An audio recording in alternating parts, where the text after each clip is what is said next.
I now give the floor to the distinguished representative of South Africa to introduce an address by the head of state. Mr. President, Secretary General, Excellencies, it's my honor and privilege to introduce the President of the Republic of South Africa, His Excellency Cyril Matamela Ramaphosa, to present South Africa's national statement for this general debate of the 76th session of the United Nations General Assembly. I thank you, Mr. President. President of the 76th session of the UN General Assembly, Mr. Abdullah Shahid, Secretary General, Mr. Antonio Guterres, Excellencies, Heads of State and Government, colleagues and friends. We join today's General Assembly debate from around the world. The COVID-19 pandemic has forever changed the nature of multilateral engagement, of diplomacy, of business, and of basic human interaction. And yet, even as we are separated by the expanses of geography and distance, the noble ideals of fellowship, solidarity, and cooperation stand firm. They are the bedrock on which the United Nations was formed 76 years ago, and they have been our guide as we confront the worst global health emergency in over a century. The COVID-19 pandemic has caused great devastation around the world. Millions of lives have been lost and livelihoods have been destroyed. It has shaken our sense of well-being and security. Yet the strong bonds of solidarity between nations have enabled us to overcome great challenges. It was through multilateral solidarity, support and cooperation between member states that countries in need were able to access medical equipment and supplies. In dealing with COVID-19 pandemic, it is generally agreed that vaccines are the greatest defense that humanity has against the ravages of this pandemic. It is therefore a great concern that the global community has not sustained the principles of solidarity and cooperation in securing equitable access to COVID-19 vaccines. It is an indictment on humanity that more than 82% of the world's vaccine doses have been acquired by wealthy countries, while less than 1% has gone to low-income countries. Unless we address this as a matter of urgency, the pandemic will last much longer and new mutations of the virus will emerge and spread. South Africa reaffirms its call for fair and equitable distribution of vaccines. We urge all member states to support the proposal for a temporary waiver of certain provisions of the Agreement on Trade-Related Aspects of Intellectual Property Rights to allow more countries, particularly low and middle-income countries, to produce COVID-19 vaccines. In this interconnected world, no country is safe until every country is safe. We need to prepare now for future pandemics and work with greater determination towards the goal of universal health coverage. In the wake of the COVID-19 pandemic, we must increase investment towards the achievement of the Sustainable Development Goals by providing low-income countries with a means of implementation. In this respect, the G20 Debt Standstill Initiative is a welcome response to the fiscal and liquidity challenges faced by least developed economies. The agreement on the allocation of $650 billion in special drawing rights is significant but it is insufficient to meet the extent of the enormous need. South Africa therefore reiterates its call for 25% of the total allocation, amounting to around 165 billion, to be made available to the African continent. Mr. President, climate change is an existential crisis for the entire world, yet poor countries are particularly vulnerable.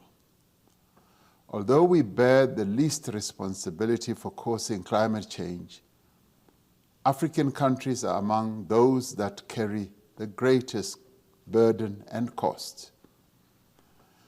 For the forthcoming COP26 in Glasgow, to respond adequately to the crisis we face, we need to see greater ambition and progress on mitigation, adaptation, and the means of implementation.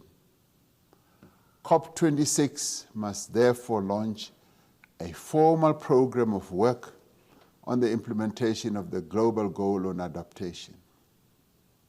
The pandemic has been a stark reminder of our mutual dependency, and that instability in one region of the world inevitably impacts its neighbors. That is why we seek to enhance the relationship between the UN and the African Union in maintaining peace, financing peace-building efforts, and advancing post-conflict reconstruction and development. South Africa continues with its efforts to contribute to international peace and security through our membership of the Peace Building Commission and our continued engagement in UN peacekeeping.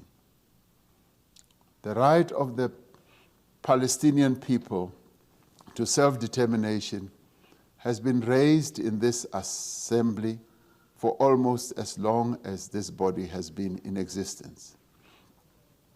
We raise it again today, not because we are bound by practice to do so, but because we resolutely believe that there shall be no peace and no justice until the Palestinian people are free from occupation and are able to exercise the rights for which this United Nation stands for. We have a responsibility as the nations of the world to spare no effort in finding a just, lasting, and peaceful solution, one that is based on internationally agreed parameters enshrined in the relevant UN resolutions. We reiterate our position that the people of Western Sahara have the right to self-determination in line with the relevant African Union decisions and UN Security Council resolutions. South Africa further affirms its solidarity with the Cuban people and calls for the lifting of economic embargo that has caused untold damage to the country's economy and people.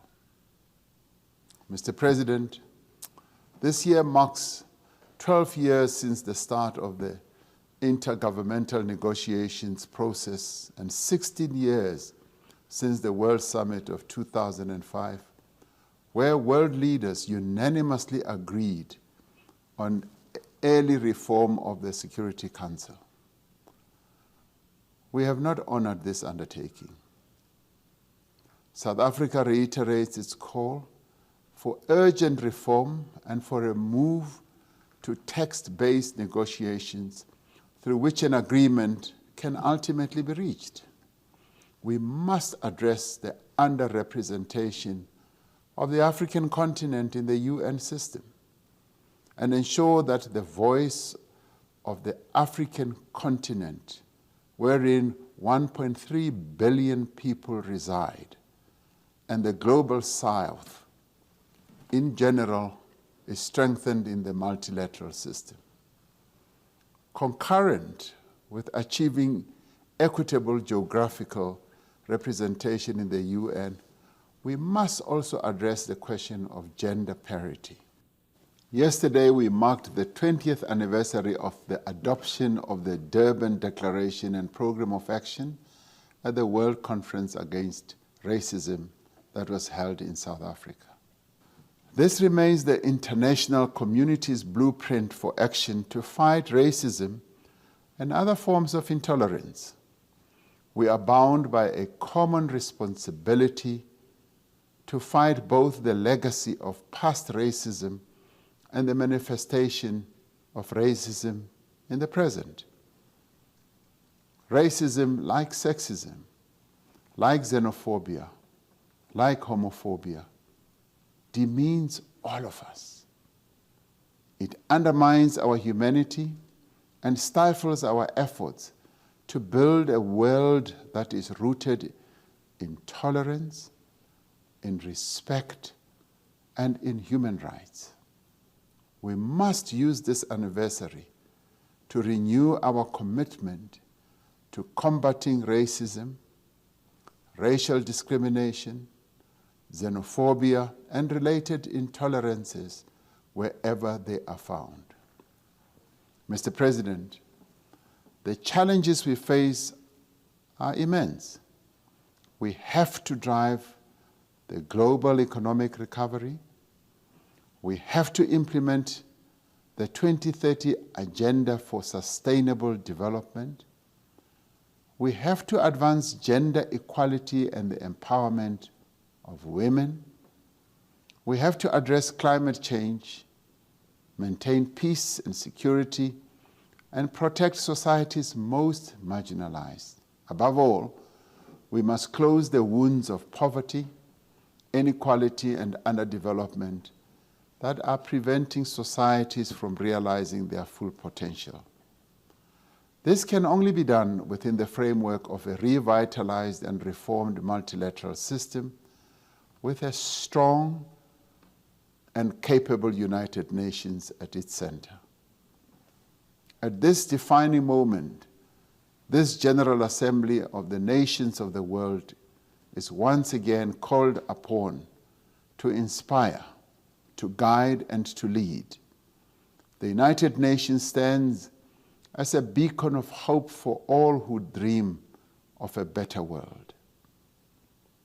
Let us together, with the United Nations as our instrument, write a new history for humankind, one of equality, freedom, fundamental rights, and shared prosperity for all, leaving no one behind. I thank you.